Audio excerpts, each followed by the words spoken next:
প্রত্যেকটা মানুষের জীবনের গল্পগুলো আলাদা। সুখের গল্প, দুঃখের গল্প, এমনকি গল্পের মধ্যে শব্দগুলোও আলাদা। আর তারপর তো রইল দাড়ি কমা। এই গল্পের মেয়েটা কোনো এক রাতে সারা রাত ঘুমাতে পারেনি। প্রচণ্ড শরীর খারাপ লাগছিল, এত কষ্ট হচ্ছিল।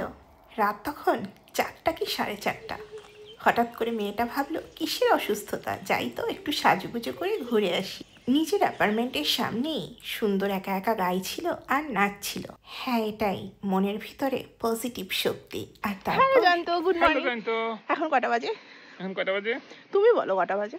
6:35। মাত্র সকাল 6:30। গল্পের নায়িকাটা গাড়িতে ওঠা মাত্র আরও অসুস্থ হয়ে পড়ল। ওরা ওদের ডেস্টিনেশন জানে না, কী যে করে নায়িকা তার তো কোনো ঠিক নেই। তাই নায়ক আর রিস্ক নেয়নি, যা করছিল করতে থাকুক। এই গল্পে ওরা সেদিন জানতোই না ওরা কোথায় যাচ্ছে। জাস্ট একটা ট্রেনে উঠে পড়লো এবং ওরা এটা জানতো যে ওই ট্রেনটা যে যে লোকেশনে থামবে প্রত্যেকটাই অসম্ভব সুন্দর। তারপর মেয়েটা ওর ইচ্ছে মতো একটা সুন্দর লোকেশন দেখে নেমে পড়ল। নর্দার্ন স্পেনের বাস কান্ট্রির একটা শহর পাসায়া। যে কোনো মিউনিসিপ্যালিটিতে ঘুরতে যাওয়ার পরেই যে জিনিসটা সবচেয়ে বেশি আকর্ষণীয় আর মনকে শান্ত করে সেটা হচ্ছে চার্চ।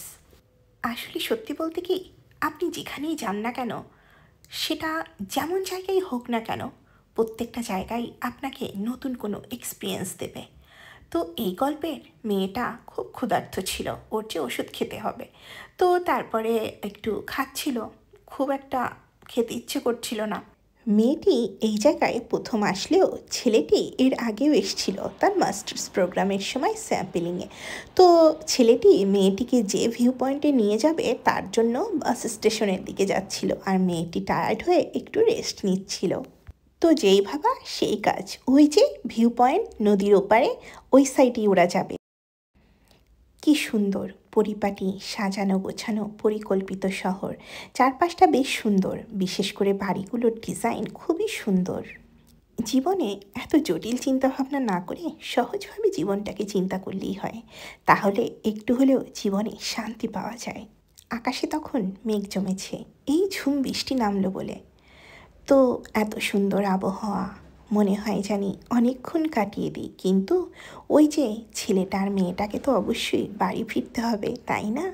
এই গল্পে মেয়েটা কিন্তু অত সাহসী নয়। ভেবেছিল নিশ্চয়ই একটা ব্রিজ থাকবে, আর ব্রিজ পায়ে হেঁটে পার হয়ে ওই পারে চলে যাবে। হুম, এখানে ব্রিজ নেই, ওই পারে যেতে হলে অবশ্যই বোটেই উঠতে হবে।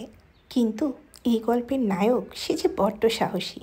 সে তার নায়িকাকে জোর করে বোটে ওঠাতে পারল কি না সেটা শেয়ার করব এই গল্পের দ্বিতীয় পার্টে। সেই অবধি আর কিছুক্ষণ মেয়েটা এই লেকের পাড়ে হাওয়া খাক, মনটাকে ফ্রেশ করুক। যতটা অসুস্থতা আছে তাই অস্থির জলরাশিতে বিলীন হয়ে যাক। এই গল্পের প্রথম পার্ট কেমন লাগলো জানিও কিন্তু, আর দ্বিতীয় পার্ট দেখার আগ্রহ জন্মালো কিনা সেটাও জানিও। থ্যাঙ্কস আ লট। ভালো থেকো, সুস্থ থেকো।